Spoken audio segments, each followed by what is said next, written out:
වාසනාවන්ත දවසක් වේවා කියලා අදත් ඔබ සැම සාදරයෙන් පිළිගන්නවා. අද 2025 ඔක්තෝබර් මාසේ 30 වෙනි වාසනාවන්ත බ්‍රහස්පතින්දා දවස. අද බ්‍රහස්පතින්දා දවසේ සසිල් ලොතරැයි ප්‍රතිඵලය. වාසනාවන්ත සසිරය අද 802.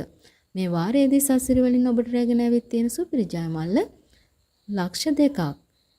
දෙලක්ෂපතියෙක් වීමට නම් සසිල් ලොතරැයි ලබා දෙන අංක 3 සසිරි තෝරා දෙන අංක 3 සමග ගලපා ගත යුතුයි.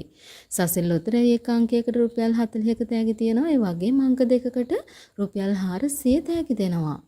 අවසානයේදී දිනුම් අදින් ලැබූ සසිල් ලොතරැයියේ දෙලක්ෂපතියෝ 9 දෙනෙක් බිහි වුණා. අද දිනේ බිහිවන දෙලක්ෂපතියන් ගණන ඔබට ඊළඟ දිනේදී කියනවා. අද දිනේ අංක දැන් ඔබට තිරේ දිස් වෙනවා. එසේනම් සමුගන්න ඔබ සැමටම වාසනාවන්ත දවසක් උදා වේවා. ඔබේ ලයික් එකයි සබ්ස්ක්‍රයිබ් එකයි අපිට ගොඩක් වටින බවත් මතක් කරනවා. ඊළඟ සිකුරාදා දිනේ සසිල් ලොතරැයි ප්‍රතිඵල තුලින් හමු වෙන පොරොන්දුව මත අද දිනේ සමුගන්නවා.